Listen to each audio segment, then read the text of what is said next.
So the big question is this: how does a dentist like you become an innovator? This podcast is all about you and developing your entrepreneurial spirit. How can we tap into our true potential and make the impossible possible? That's the question, and this podcast will fan the flames of your creativity, inspiring you to break new frontiers and find your answers. This is the Dental Innovator Podcast, and this is Dr. Harry Gill. Hello and welcome to the podcast. Today we have Dr. Faresh Desai, an amazing implant dentist and creator alongside his business partner Gursh of Ascent Dental.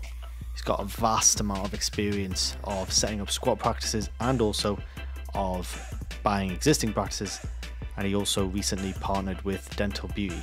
So it's a really engaging conversation. Thank you so much to Faresh for joining us. Enjoy! We've got Faresh Desai joining us. I'm very happy to have you on, Faresh. Thanks for taking the time out. Thank you very much, Harry, for the invitation, and Happy New Year. Happy New Year to you as well, and everyone listening. I just want to talk to you, Faresh. I'm going to give a little anecdote first, if you don't mind. Yeah. So I was having a tough issue in my practice. I don't know if you remember this. Yeah, I do. You do. And I posted on a group asking for some help, and Faresh kind of gave me a call. So I just wanted to just highlight that because it's rare sometimes in the industry. There's a lot of good people in the industry. Faresh is one of them, and he definitely helped me out a lot in that situation. So thank you, Faresh, for that, and I really do appreciate it. So when did you set up your practice? Right. So, I mean, do you want the... Let me give you a condensed version of the long story. Right. Yeah, I'll give you a bit of a condensed, because it's quite an interesting journey. And I graduated from Birmingham 2002, so I'm slightly older than you, Harry. And my now business partner graduated in 2003 from Guy's. So we were working together as associates in Birmingham, in Edgbaston, with a very, very good friend of mine who's actually my best man. And we were all in a practice together, and he bought into the practice. And then my business partner, Gursh, said, look, he's found a practice in Chelsea in 2006, 2007. So it was effectively a squat practice. We're living in Birmingham, working as associates, and we had this idea that we'll set up this practice in London. We'd have made it, we'll have been these sort of entrepreneurs down in London, and we'll be the next thing in dentistry. And we set the practice up. And how old were you, Faresh, when you set it up? 2007. So I would have been about 28. Wow. 29. Okay. Yeah, I think, 28, 29. So we were still working as associates in Birmingham. We were traveling down, so I'd go down on a Sunday night. We had a flat at the top of the practice. I'd stay there. I'd then come back on Tuesday night. Gursh would go down on Wednesday, and he'd be there till the weekend. So it was interesting. It was probably the hardest, the toughest lesson we ever learned, because we had no idea what we were doing. Before the days that websites were really sort of, motoring and were the focus of any sort of business or practice. And I still remember quite vividly, days where we literally had no money to get lunch. Wow. It was an embarrassing situation to sort of be able to ring our parents and say, guys, got no money. So we just didn't do that. We just muddled along. You had enough money to get back home on the train, and that was it. So that was 2007, and we built up that practice quite successfully to become a very, very busy practice with a competitive edge against all our competitors within the Chelsea area and the West End. So how many surgeries was that for? One surgery. Right, single. Right. So surgery. Would you and Gursh split your time evenly, or would there be a... Yeah, we would. We'd split our time evenly, and then we started to introduce associates, and then we had treatment coordinators. Even though it was a one surgery setup, we shared the building with another practice above. So we had a shared waiting room, and we managed to sort of, build up the practice by way of websites, joint venture partnerships, getting onto intranets of leading banks like UBS, Barclays. We got into Harvey Nichols, Wow. and offering them their employees discounts. And that gradually sort of built our reputation and gave us the momentum that we needed. And we ran a 24-hour emergency service in London, just myself and Gursh, with a mobile phone. And, we'd sleep at the top of the practice, phone would ring at 3 o'clock, we'd quickly wake up, shower downstairs, and that's how we built up the goodwill in the practice. Wow. So it was a tough lesson. We then bought a practice in Hereford. So we found, I guess, a dwindling, rundown practice in 2009, 2008, 2009 in Hereford. And Gursh and I looked at this practice and thought, yeah, we can do something here. Quite funnily, we sat in the car park opposite the practice, and our deciding factor was, yeah, the roof looks okay and the building looks solid, so let's buy it. And that was very much a single surgery practice that was only operating a day or two a week. Can I interrupt you there, actually, Faresh? Sure. So you talked about this hard journey at the start in 2007 when you set up in Chelsea. Yeah. At what point would you say that you started to build up momentum? Like, was it month 3, month 6? Like, what would be? I think real momentum, you're talking about 12 months. Okay. And there's a reason for that. And that's probably because of our naivety and inexperience. So if you gave us a practice today and said, right, here you go, similar sort of setup, we'd be pretty confident we can gain momentum in 3 to 6 months. Nice. Significant momentum. Yeah. Just learning from the mistakes we've made historically. And you know what? For everyone listening, I actually believe you when you say that. Yeah. And it's credit to my business partner, to Gursh. He's very focused, and we've got an incredible partnership that's stemming from 2006, 2007 to this day, and it's still going strong. Hereford was a practice that we built up, and over 4 years, happy to talk figures, but we took that practice from around about 70, 80K turnover to, in 2013, just short of £1 million turnover. Wow. 4 surgeries, fully private, doing all aspects of dentistry, general care, right the way up to complex implant, orthodontic, sedation, treatment. How did you finance that one? So we talked about the Chelsea one. That was a squat practice setup. So I'm imagining the initial startup cost wasn't as high. It's a single surgery. So did you guys have savings for that one? And then with the Hereford one, was that a bank loan, or how did you work it? Both, actually. I mean, it was in the days where banks had an appetite to lend, and banks had an appetite to lend based on individuals. Right. So I remember Chelsea, our business plan was a 1-sheet piece of paper, and we said, look, we need some CapEx funding to buy this practice. And, we leased a lot of the equipment, and that was another colossal mistake that we made was, we spent too much initially. We wanted everything to look fantastic. And when we look back at it, you sort of think, well, is that necessary? Because bearing in mind, we're talking about Chelsea, high-end practice, high-end location, high-end clients. Not once did they comment on the comfort of the chair. Not once. Okay, they commented on how nice the bathroom looked, or how nice the wall coverings looked, or whatever. Not once did they comment on the equipment. So that's an interesting one, Fresh, because you're going to drop a lot of gems here, but we as dentists can get very focused on what we see as high-end, but you're completely right. The waiting areas, the toilets, these are types of things that patients interact with and will then distinguish you to be high-end, really, 100%. It's the ambience of the practice. It's the patient journey that is going to build your reputation, get your goodwill flowing, not how expensive your brand new Siemens or Plannecker chair is, or what sort of gadgets you've got on there, or what electric handpiece you've got. They're not bothered by that at all. Hereford was when we really started gaining momentum in business. Sorry, I keep doing this. Apologies. Sorry. So Chelsea was, let's say, running. Was that with associates by the time you bought Hereford, or were you still kind of splitting your time? Still splitting the time. Yeah, we were still splitting our time. So by the time we bought Hereford, we pretty much said, look, we're going to have to give up our associate roles. Okay. So that was the point where we took a massive pay cut because now you're relying on a practice that's just growing.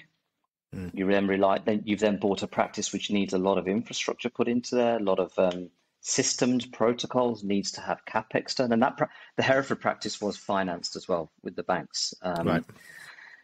And we grew it. We took we effectively took the Chelsea experience and dropped it into Hereford, which is, it's safe to say, and I hope I'm not offending anybody, but it's a very sort of sleepy city. It's a farmer's city, but it was probably the most lucrative practice that we've ever owned. It was incredible.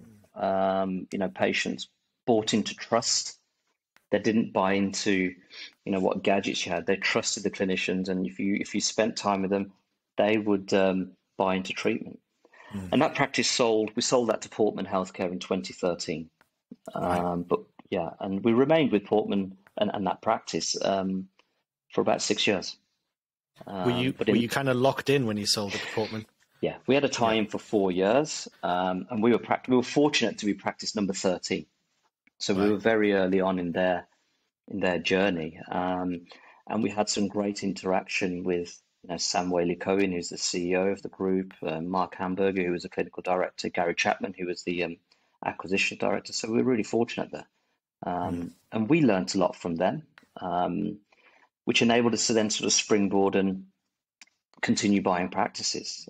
We bought one in Tamworth, which again was a very rundown practice, which we still have, and then in 2018, sorry, I need to rewind. 2011, we bought a squat practice in Solihull, which is now a 4 or 5 surgery practice, fully private, doing exceptionally well in a very competitive area. What was the methodology or the thought process, excuse me, behind, obviously you had Chelsea, you had Hereford, which obviously down south, and then you went back up to Solihull, because obviously you hadn't sold Tamworth, Hereford at this point, had you? So, would that make your life a bit harder having it in 2 different areas? Yeah, Harry, it made life very hard. I mean, we were, I got married in 2007. I still remember the day when Ashley, she came up to Birmingham, said, right, settling down in Birmingham. And I said, right, well, I'm going down to Chelsea for 2 days a week. She's like, well, what the hell? Hold on a minute. This is role reversal. I think fundamentally it's opportunities. We saw opportunities and we thought, why not? We were younger. Traveling didn't bother us. Again, I had a business partner who had the same mindset, same mentality, same vision. So that enabled us to sort of spread out a little bit. What would you say that is? So what I hear here, so it's very easy for you, Faresh, to see, because you'll be around people who are similar to you, right? You attract what you are, right? So your circle will be people who are high performing individuals who this type of stuff is natural to. But so you probably don't even see it as special. But someone like me looking at you is your drive, and obviously your partner's drive as well in the business, is quite unique. There's not that many people with that kind of drive. So where did that come from?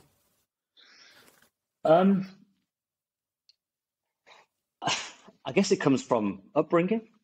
Is right. One thing that's probably downplayed a little bit. It's very easy to say, my parents showed me the way and this, that, and the other. But I mean, if I tell you about my background, my dad fell ill when I was 17, 18. He had a major brain hemorrhage, and then a week after his brain hemorrhage, he had a stroke, which is what sort of, made me at a very young age think you can't take anything for granted.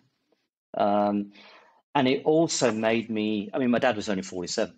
Really? 47.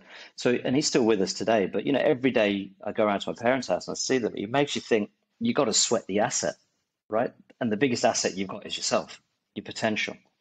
And that's where the fundamental drive comes from. I don't think I literally sit down every morning and think that's my drive. That's what I've got to do. It's because of that. It's subconscious. Yeah. So therefore, when you're at university, you think, no, look, you've got to make the best out of it. Whether you're playing sports, you think you've got to do the best out of it. And you then start defining your goals.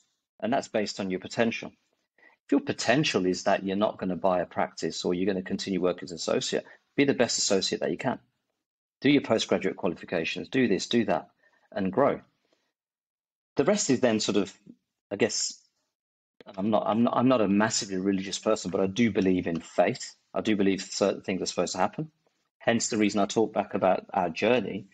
When I was sitting in that recovery room waiting for my dad to have his operation, there was a child sitting opposite me. 10, 15 years later, transpired that was Gursh, my business partner. We didn't even realize we were in the same recovery room, right? And then now we're business partners, and we only realized 10 years later on, Jesus. after we met somebody, family members who I knew, and obviously it was his uncle. And then you think, oh, hold on, okay, so this journey is meant to be, right? Well, that's weird, that is. Freaky. So I've always been very much a person sort of saying, right, yeah, there are plenty of people. There are people who are better businessmen than myself and Gursh. They've got far more successful practices, and we're fortunate now that we've got a group of 4 private practices. We've got 95 people which work within our group, 33 clinicians, exceptional clinicians. But we've defined our goals, and that's the reason we're able to grow. We know what we want, both in business and personally, both academically, non-academically. And for me, with the support from family, business partners, and just friends around me, I'm thinking, yeah, why not? Let's sweat the asset. Wow. Yeah, that's cool, man. So going back to, you said you went and bought the practice in Solihull. Mm-hmm. So what year was that, sorry? 2011. Right. So you're then split site, between down south and Solihull. Obviously, is your base around the Midlands, isn't it? Yeah, so we live in Birmingham. Yeah. Right. Okay. Cool. And then how did that practice progress? Was that just using the same learnings you'd taken from the other 2 into that one, or was it a slightly different experience? No, I mean, Solihull was harder. We sort of call that practice, or we used to call that practice, the black sheep in the family. But in essence, sounds like me. We all get labelled with something, don't we? In essence, it's the practice that's got probably I think it's got the highest revenue within the group. It's an incredibly busy practice. It's got a sort of shopfront location. Yeah, we did bring everything to that practice. We learned from Chelsea, we learned from Hereford, very different demographics. All the practices were very, so what you now start doing is, because of track record and seeing, you've got the benefit of hindsight and seeing what went right, what went wrong. You start picking the best bits and saying, right, that worked. Now let's start putting this all into the mixing pot. And now let's start really, generating something. And the recipe starts developing and growing. So, Solihull is our oldest practice, 2011. Then it's Tamworth.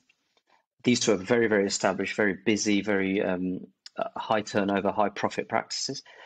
And we've now, in 2018, we bought Malvern and Loughborough, which were slightly different. These were retirement practices, retirement cells.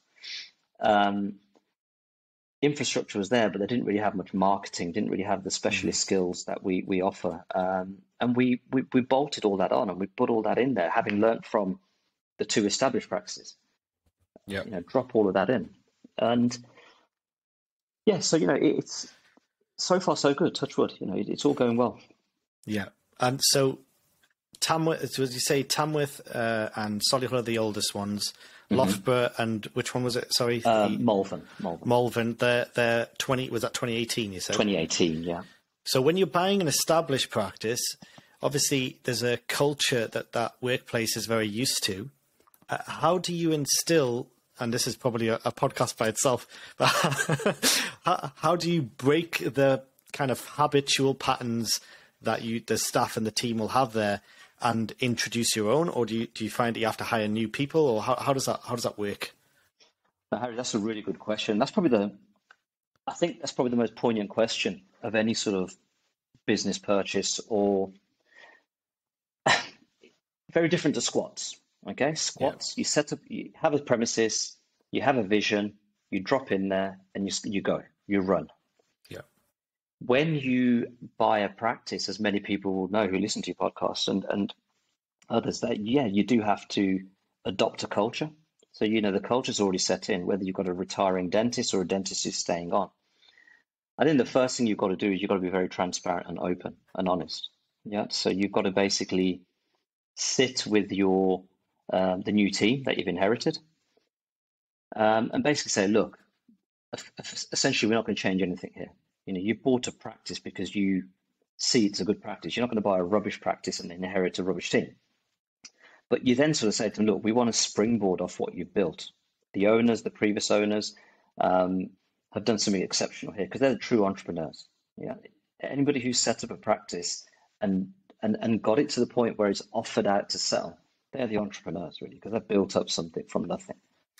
Now, hopefully, you have your dentists who are like-minded, the retiring dentists, that is, sorry, or the dentists that you bought from, who stay on to help you transition and help you sort of impart your culture via them. This is all easier said than done, because you often get in there and you're going to find some individuals who just will not embrace your culture, no matter how transparent you are, no matter how positive you are, and whatever positive things you're going to implement, like new services, which are ultimately there to benefit the patient. If your practice is not doing implant work and you're going to put it in, well, why should a patient be referred 10, 20 miles to have implants when you can now do it within your practice? Yep. If you're going to be offering CT scanning services, that shouldn't be an obstacle. That should be something positive. So, if the individuals cannot see that, you then don't just let them go. You try and work with them, try and develop them. But if after that they're still not buying into your vision, you've just got to part ways. You've got to part ways amicably. What kind of metrics do you use? So when you said the part ways thing, that's something I'm interested in. So okay. How many times do you try? So if you've had an appraisal, you've talked to a member of the team and you said, right, this is what we expect of you. You've given them key things that they can improve on. It's all written down. You've all had a clear conversation, and you're going to say, right, we're going to review this in 6 to 8 weeks or 3 months. How many opportunities do you give people before you say, right, it's not working for either of us? I think that depends on the individual. Yep. And it depends. Some individuals will just almost have come to the end of their road in that practice and think, look, guys, I can't do this. Yeah, thank you very much. I see your vision, but I just don't want to do this. You'll still try and encourage them, because if they're a crucial individual in that practice, if they're influencing the dynamics of the team in that practice, and they've got a good relationship with patients and so forth, you try whatever it takes to keep that individual on board. You pull them to one side, one-to-ones. You just keep trying. You can't define a time period on that. If you've got somebody who's toxic, genuinely toxic, who has got one intention and one intention only, but that's to sabotage your vision, you as long as the HR rules are followed, right, you cut them loose.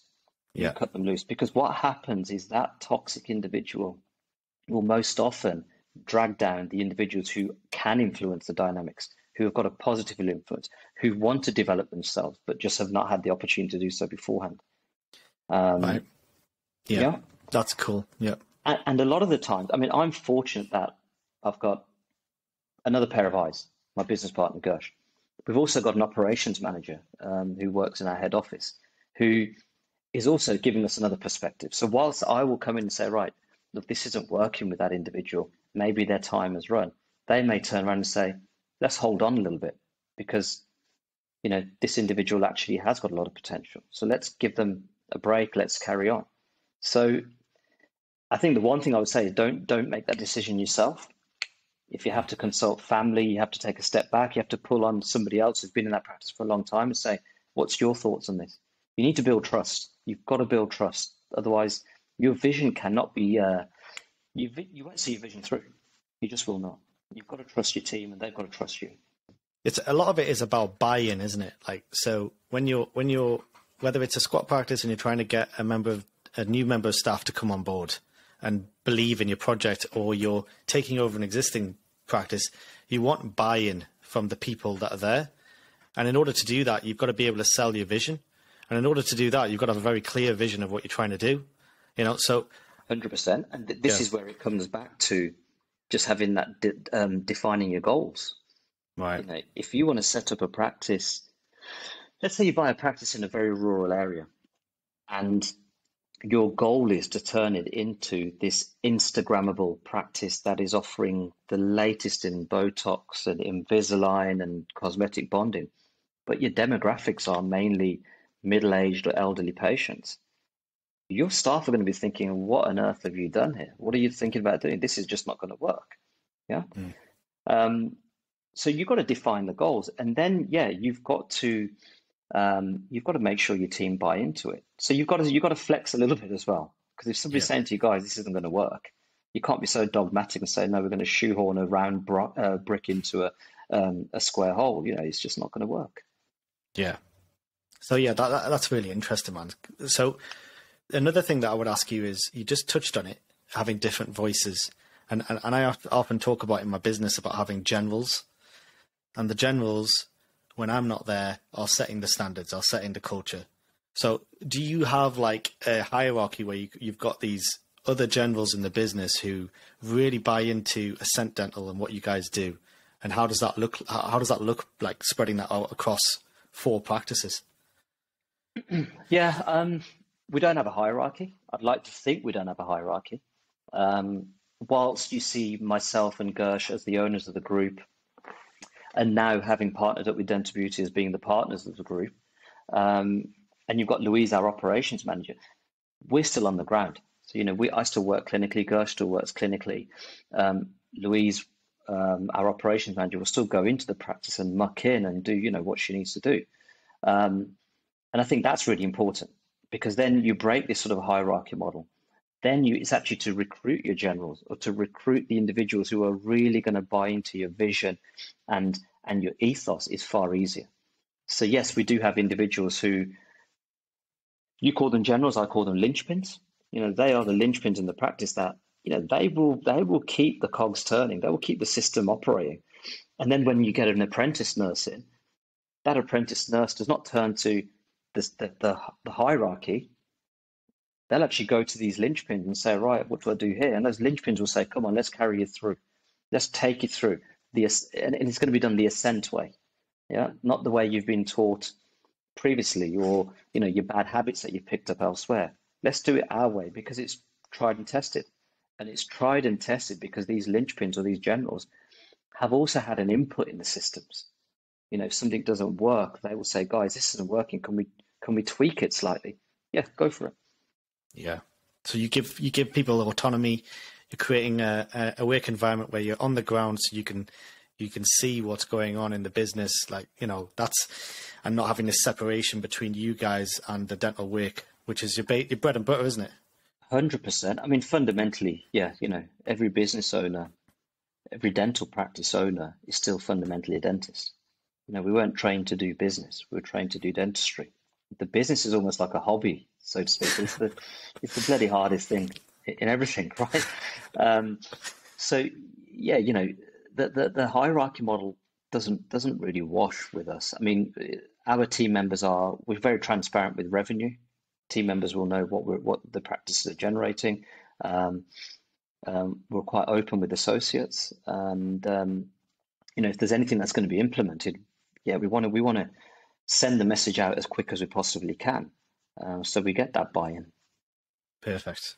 So just so that we finish off the kind of run of the practices before I go on something else, obviously 2018 was the last milestone before the partnership with Dental Beauty.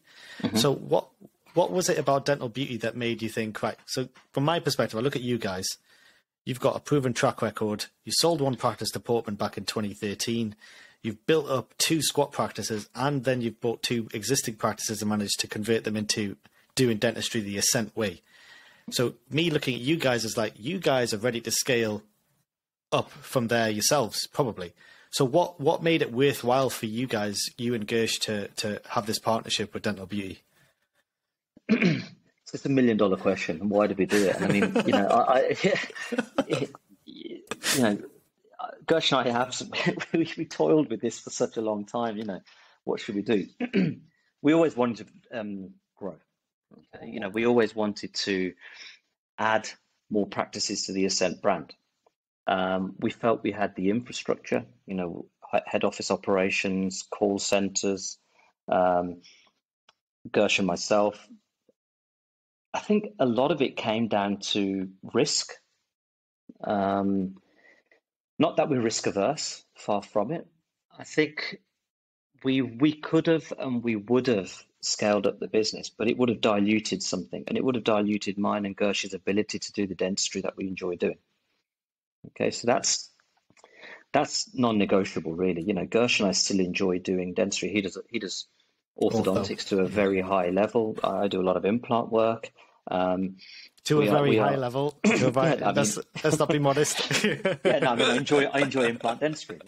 So, you know, and we didn't ever want to sort of dilute that. Now, if we scaled up ourselves, we would have had to have relinquished our dentistry. It would have had to have been done. Yeah. Dental Beauty's model and partnership was quite nice, and it came at a fortunate time. You know, we met Dev Patel, who's the CEO of Dental Beauty, and he said, look, we are looking to expand the group in the Midlands, but we want a platform group to sort of invest in and partner up with.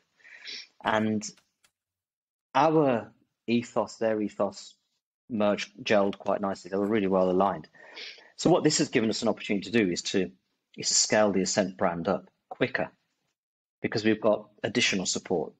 You know, we've got Dental Beauty support, so we can really scale this up a lot quicker, and I guess get that sort of turnkey approach a lot faster as well. You know, we talked about when you start realizing a profit or momentum. Yeah. 12 months, 6 months, 3 months. Well, you know, you can start sort of shifting that dial to a shorter time scale now. And that's where we can leverage off Dental Beauty.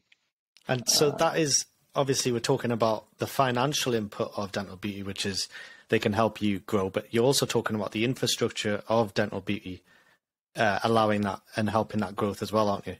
Yeah, absolutely. Yeah. You know, we have our infrastructure within the Ascent, but Dental Beauty's infrastructure is designed for, you know, more practices. So we can leverage off them. We can partner up with their infrastructure. We can pull it all together and say, right, now we have a very, very powerful engine that preserves the DNA of Ascent to grow. And it's the best of both worlds, Harry. I think if you look at it, it's the best of both worlds. Yeah, and it sounds like that, you know. And you're not, you know, there was another big one from Dental Beauty with Kiss Dental, wasn't there? Yeah, with Kailash. Yeah, I mean, that's been, from what I can see, that's been successful. And, you know, we, Dental Beauty had a big conference and Christmas party in December, and Kailash was there, and he's flying. He's going all guns. So, you know, it's good. It's good. It's nice to see. So we mentioned your, I want to go to you personally first, because obviously we talked about it briefly, your implant work. You know, obviously I've seen it as a colleague, you know, on these groups and stuff. And, you know, I'm not as good a surgeon as you, but obviously I can see that, you know, you've got a wealth of experience. You've obviously put in a lot of time and dedication into that. How do you marry that together with running a business? Because obviously both things are demanding. Excelling in something clinically takes time and effort and training, and, you know, but running a business and expanding it also takes a lot of your energies. How have you managed to balance that? I think the first thing there is, I've touched on it already. I'm fortunate to have a very, very good business partner. Very good business partner. I mean, it's rare to have partnerships that last the length of time that ours has and be successful. You know, Gursh is, I regard him as family. You know, we are very, very transparent in our views. We don't ever force our opinions. So if I disagree with something he's thinking, or he disagrees with something that I'm thinking, we go with it. We go with you know, whoever puts a valid argument or a valid case forward, because we're there to pick up each other's you know, not mistakes. I don't want to say mistakes, but if something doesn't quite go to plan, we're there to sort of like, you know, pick it up and just push it along. Yeah, exactly. Yeah. So I think that's the first thing. You know, whilst I'm busy doing my implant work and doing my postgraduate qualifications and training, I know that the business is being taken care of when I'm not necessarily focused 100% on it, and vice versa. We have that relationship. I think also the second thing is you have to be selfish. You spend more time in your business than you do at home with your family, right? Most of the time, that is, for successful businesses. So you almost have to be selfish and keep your head down and just keep on with that vision that you have. And also with your sort of personal development, be it your training or, your clinical work or whatever, you've got to be selfish. And you've got to be organized with your time as well. When it's time to work and do your clinical work and do your treatment planning and so forth, you've got to focus that time. And when it's time to then close the book there and move on to the business side of things, you've got to be focused there. And unfortunately, things are sacrificed. Family time with your kids, holidays, things like that are sacrificed, really are sacrificed. Would you change any of that, Faresh? Would you change any of that? It depends what day and how the kids are behaving. No, I would. I would. I think there have been probably times where, I'm preaching about being organized and stuff. I think there have been times where I probably haven't been as organized. And because of that, my family time has been sacrificed. So yeah, I would change that. I would probably go back and say, I've got to be more focused on this. I've got to be more organized with this so that I can spend that time with my family.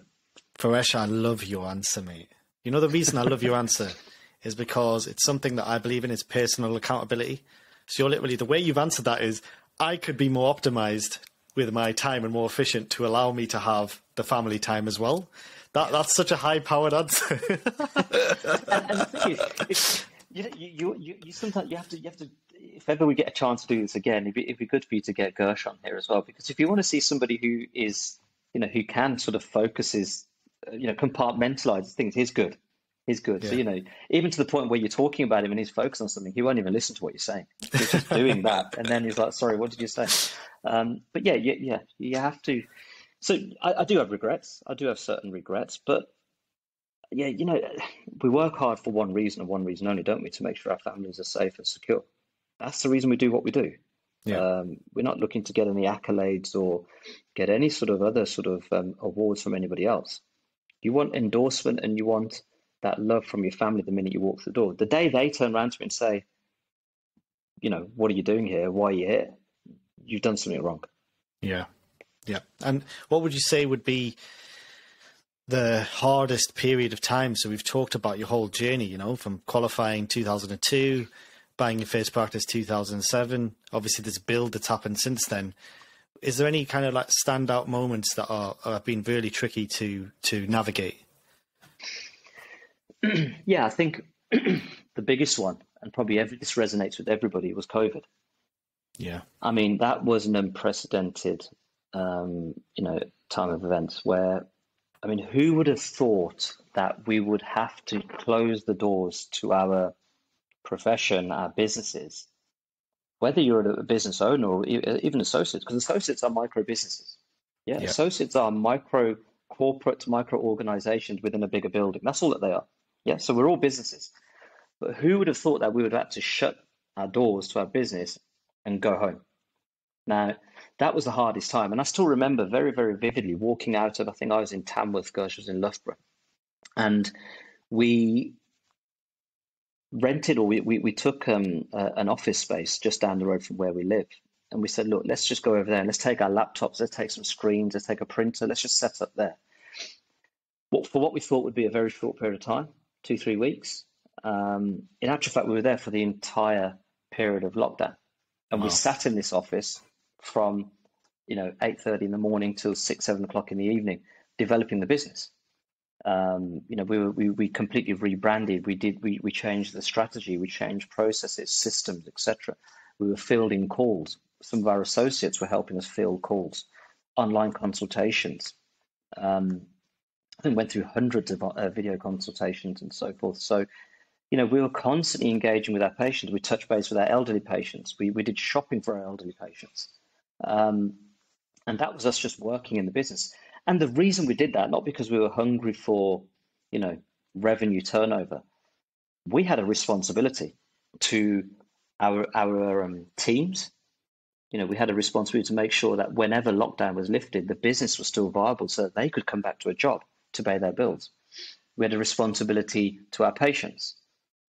And I guess you talk about hierarchy and responsibility. We then also had a responsibility to our families to make sure that when we do go back in, the businesses are going to be operating.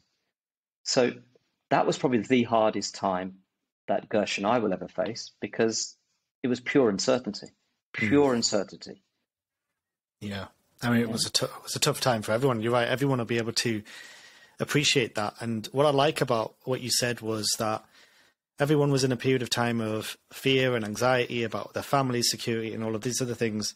But there's a very interesting thing that you said is that, or intimated, is that basically what you guys managed to do was channel that fear and anxiety and all this other stuff into productivity, you know? And it's almost like, I think my philosophy on this is it's a lot about energy and energy exchange, and emotions carry energy. So if you get angry and you can channel that into going for a run or doing something productive, then you've basically just alchemized that process into gold. You know, you've made that negative into something that's positive. Is that something like you've got quite a strong mindset? Like where's that come from? Like, you know, have you developed that over time? Have you done self-development and worked on yourself, reflection on yourself, or? I've done zero self-development. Right. I guess I haven't sort of gone on any courses. I haven't sat down with anybody to sort of like, you know, delve deep into my sort of brain or personality. I think a lot of it's come from childhood, you know, what I've seen. My father was a pharmacist. He had businesses, you know, ups and downs, some big downs, really big downs. Then the life events that we've had, I think that's probably the biggest thing that you sort of draw energy and inspiration from, because you always cast your mind down and think, well, what if that was to happen again? What if? There's always that what if. And that's not living a very sort of downbeat or pessimistic sort of life. It's reality. It's just the reality of life, yeah? So that's where I draw inspiration from. I don't read a great deal. I don't read a lot of sort of like self-development books. I don't go on many courses like that. But I'd like to think I've got this ability to sort of, you know, draw inspiration from people. You know, when I see somebody doing well, I'm thinking, wow, that's incredible. And I want to be like that, or I want to take a percentage of that and add it to my sort of like life. So that's really it. That's really where I guess I get it from. Interesting. That's cool, man. So, you know what, you mentioned that. God forbid, let's say there was a pandemic next year, right? What lessons? If it happens now, right, I'm blaming you, right? I said God forbid at the start. But yeah, like, you know, what would you optimize? You know, what would you say you learned from the last one in particular that you'd say, right, you know, because the second time's always easier in a way than the first, because the first time it happened, like you said, you used that word unprecedented. None of us had ever encountered it before. But if it were to happen again, okay, it's a bit more familiar territory. We've kind of been here in this place none of us want to be before. So what would you kind of take? What lessons would you take from the first round? I think the biggest lesson I'd take is not to panic. I think the very, very first thing I would do is probably just take a bit of time and just sit and say, right, okay, let's draw this out. Let's see what's happening, right?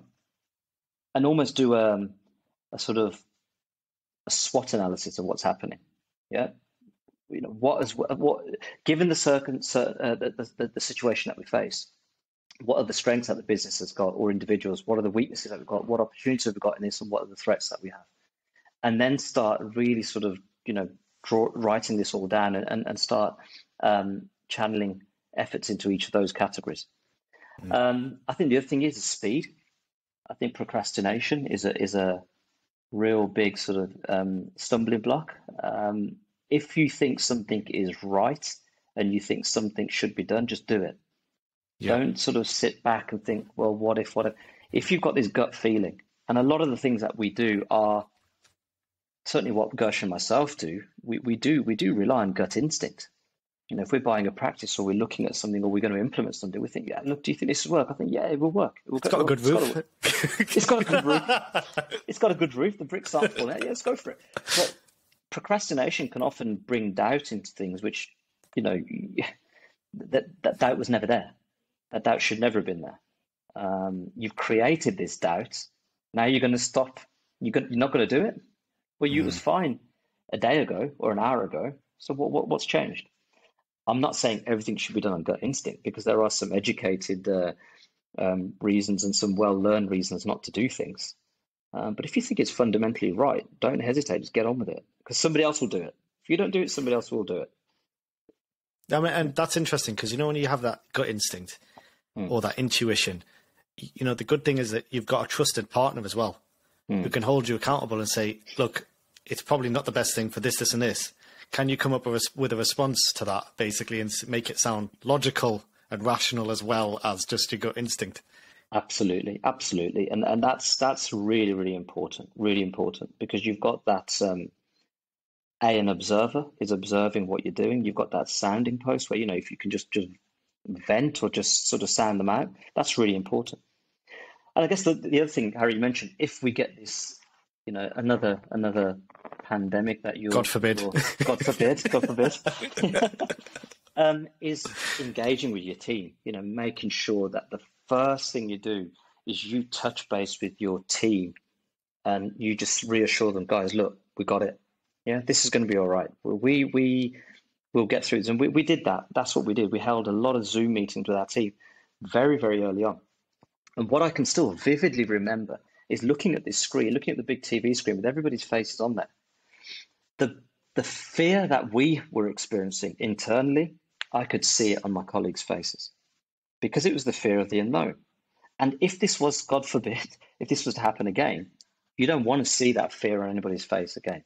Okay, because you want to be able to sort of, you know, as a business owner, as somebody who's responsible for your team, your patients, you need to be, you know, imparting and instilling this confidence, and let them sort of look at you and think, these guys have got it. We can rely on these guys. Then when you go back and close the door and start crying, that's different.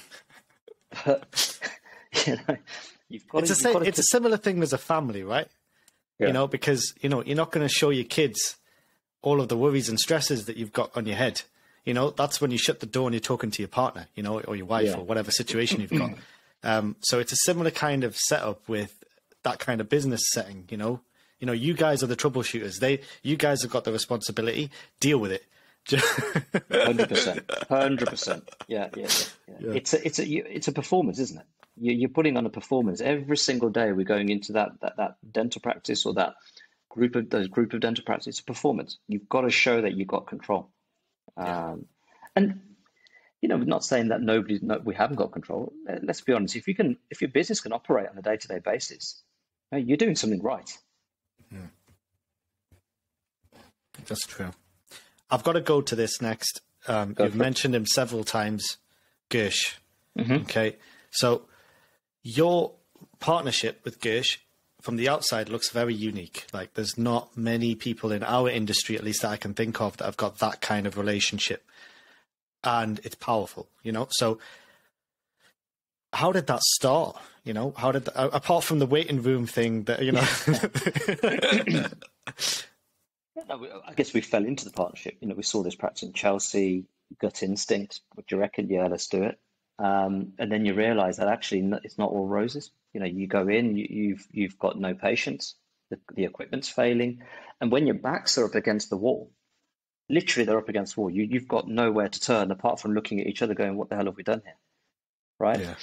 And it's got to click at that point. Something's got to click where it could be very easy for one to say, "Look, I'm done. Right? I'm going to walk away from this." But when you've got a similar mindset, similar goal, similar goals that have been defined, then everything just falls into place, because you wake up with the same problem. You wake up with the same vision. You go to sleep with the same problem and the same vision. So therefore, it just becomes routine. And there's a congruence there, isn't there? There's an alignment. 100%. 100%. There's a congruence. You know, we're fortunate that we're of a similar age. We've got kids similar ages, so our lives are very much, you know, quite parallel. If I had a partner who was that many years younger than me or that many years older, there's no parallelism there. You know, we're at different milestones in our lives, so your outlook is going to be different. And another thing that I mentioned is, to a lot of people that I talk to, is exit strategies. Our exit strategy, which I fundamentally believe should be defined at the beginning of going into anything, right? No matter how short it is or how long it's going to be. Mine and Gersh's exit strategies in life or in business are aligned. We know where we want to get to and what we want to do. And yeah. So when did you meet Gursh? Was it at university or? No. So we were working together in a practice in Birmingham in Edgbaston. He just finished VT. I was 1 year post my VT year. So right. Okay. Yeah, so that's when we started working together. And we were fortunate. It was a mixed dental practice. It was a very busy, energetic practice. We had an open door policy, very competitive. We all used to compete with each other in terms of what we were doing and, who did the best crown prep, who did the best filling. So that's sort of, it was a fantastic sort of period of our professional lives. It really was. And with Gursh, did you have it set out from the start? When you started this practice in Chelsea, you say, right, we're going to go down the line 50-50. This is what is expected of both partners. Because this is what a lot of people don't realize about partnerships. I don't know how you've done it yet, but whenever I interact with that, it's very good to have everything out in the open and say, right, this is how we're looking to do it. This is what the time split's going to be. So nobody comes back later and says, oh, it's unfair this, unfair that. It's like, yeah, look, we sorted all this out at the beginning. Yeah, look, I think that's really important in certain partnerships. I think in certain partnerships have to have everything sort of outlined, defined, and so forth. Contracts, etc. You name it, has to be watertight. We didn't. So we didn't actually say, look, this is how we're going to do it. We had it that we were profit sharing partners. We still are profit sharing partners. The only thing I guess we defined is you're going to do 2 days and you're going to do 2 days. Right.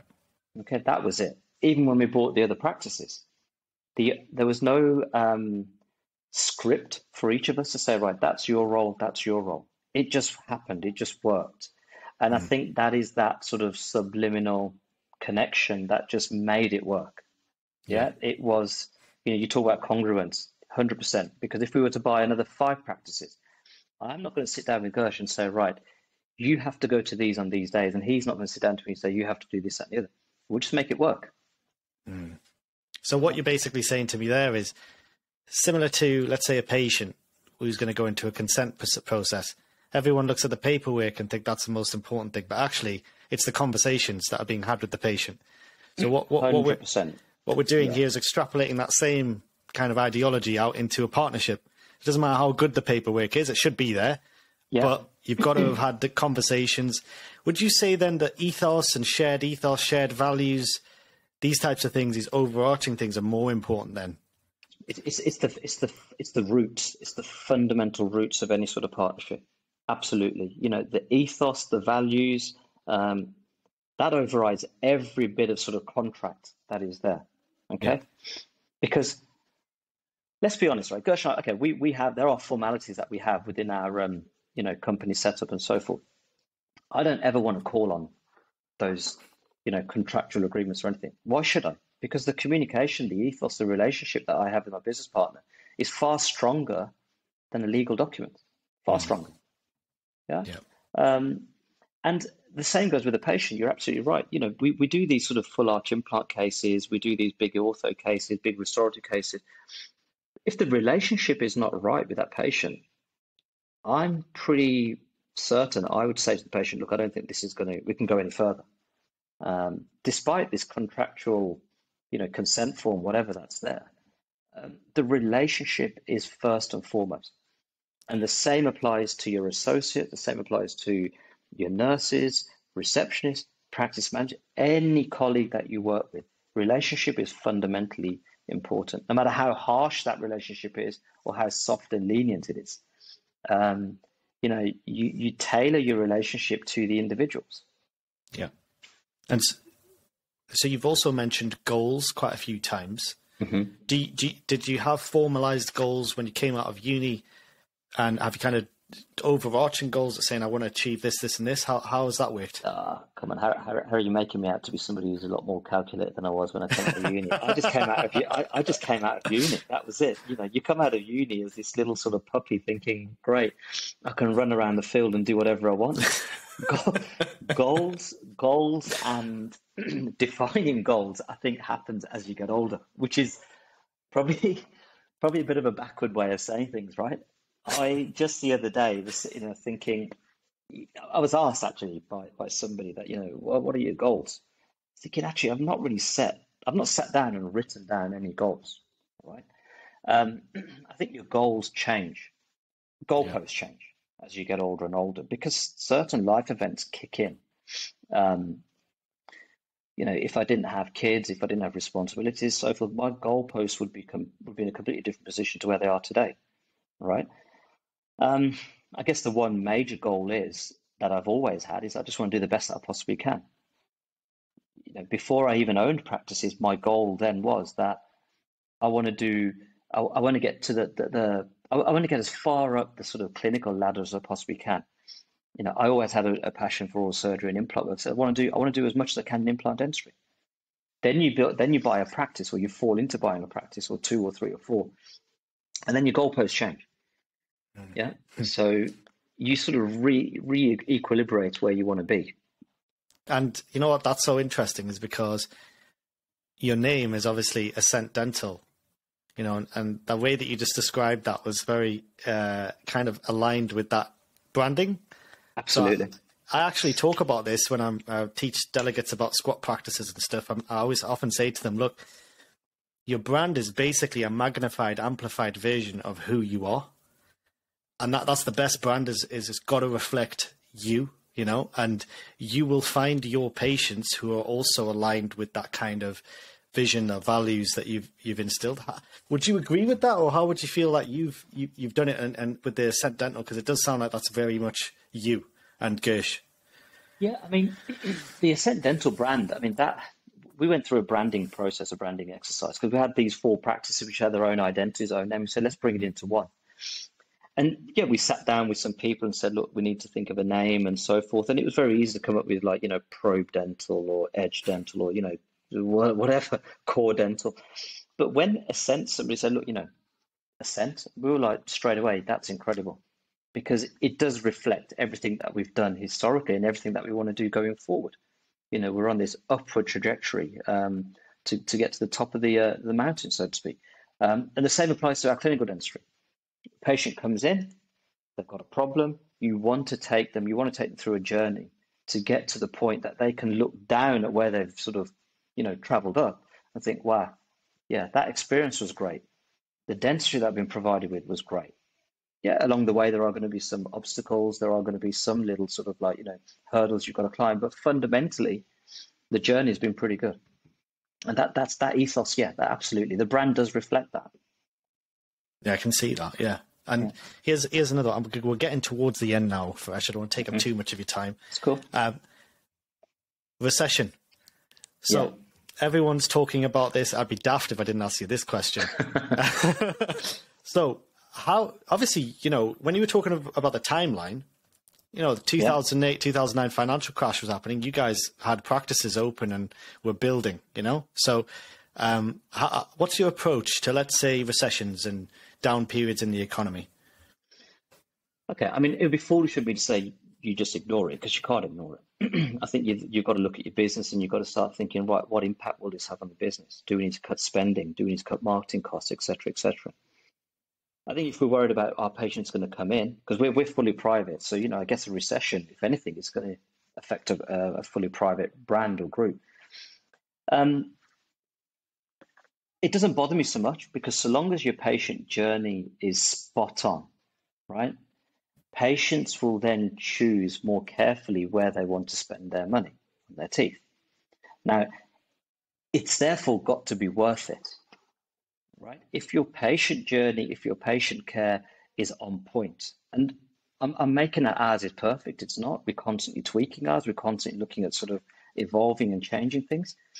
But if it's on point and it's spot on, the patient who needs dentistry, who wants dentistry, whether it's discretionary or non-discretionary spending, okay, so whether it's looking at a cosmetic makeover or whether they need dental implants because they've got a completely destroyed dentition, if you can nail this patient journey and offer something that is stronger, more powerful than your competitors, people are going to spend their money with you, even in a recession.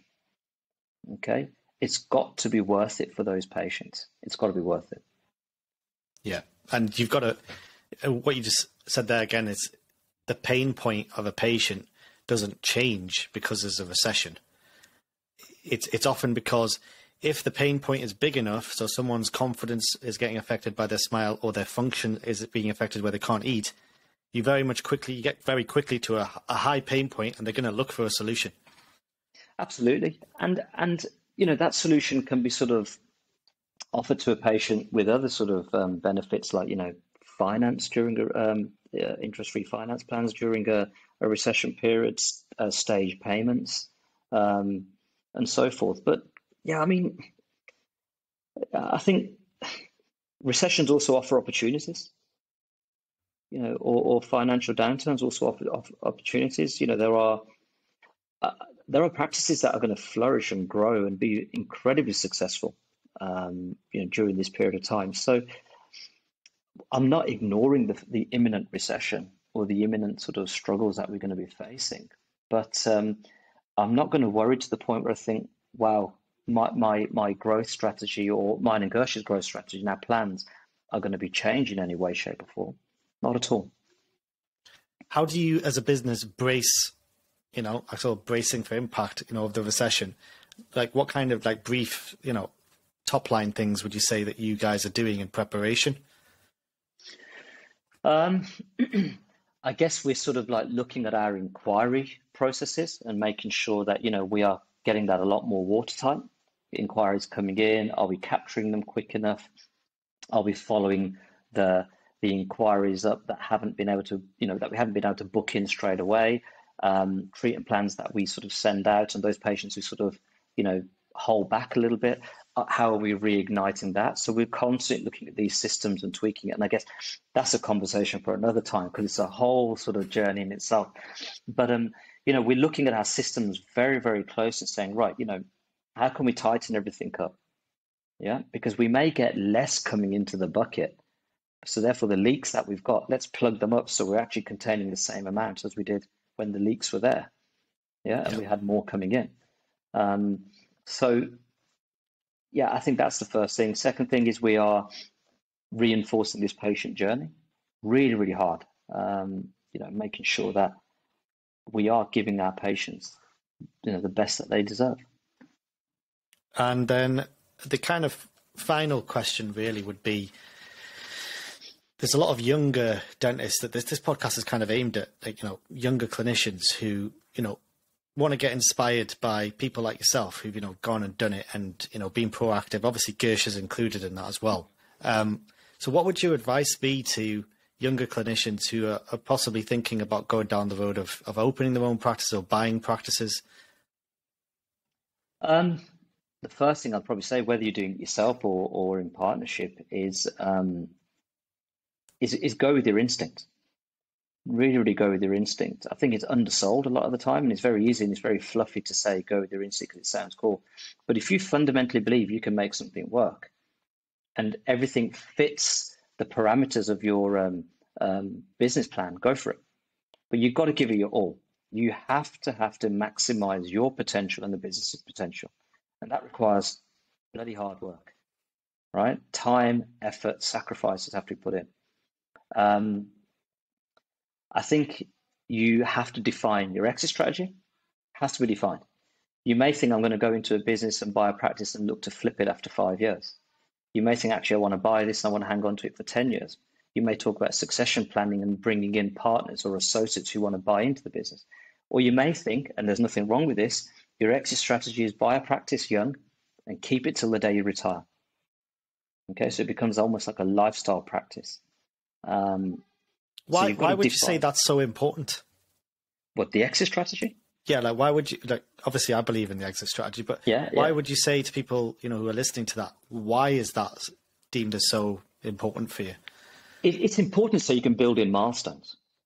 Yeah. Okay, because you can then start looking at your marketing strategy. You can then look at sort of, implementing more chairs, putting more chairs into dental practice, looking at what associates you want to bring in, how you're branding your practice, how you're going to be as silly as, what is going to be your your literature worded like? How are you going to sort of like, little subtle things?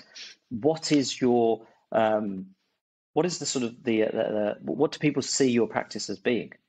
Because if you're the only practice in your village and you live in the village and you're going to keep the practice until you retire, then you've got to make it all about your village, all about the community.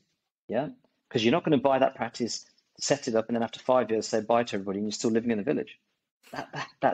So your exit strategies, are really, really important, so that you can put your milestones and get your goals in place and then work to those. Yep. And any other advice for these young clinicians that are embarking on their journeys? Take advice from as many people as you possibly can. Listen to people, observe people, go and sit with people, be a nuisance, and just watch how people do things. Yeah, learn as much as you possibly can and be humble about it as well. Because your first practice, being an owner of your first practice, doesn't mean you've made it. Yeah, the journey for an entrepreneur is tough. It's hard. You see some incredible entrepreneurs in other industries out there, and they've had sacrifices, but they've learned from the best. They really have. So that's the final bit of advice: is listen to people, speak to people, and absorb as much as you possibly can from these people. Well, thank you so much, Faresh, for your time. I really, really do appreciate it. And there's some nuggets of real wisdom in that last hour or so. So thank you so much for joining us. Pleasure. And thank you, Harry, for inviting me on this podcast. And I wish you all the success with it as well. So I'm sure you're going to help and inspire many, many young dentists out there. Well, that's not me. That's the guests, So, no, but thank you once again, really. Thanks for listening. Please leave a positive review and share the podcast to your circle. If you'd like to touch base with Dr. Harry Gill or inquire about mentoring, email the Dental Innovator Podcast at gmail.com.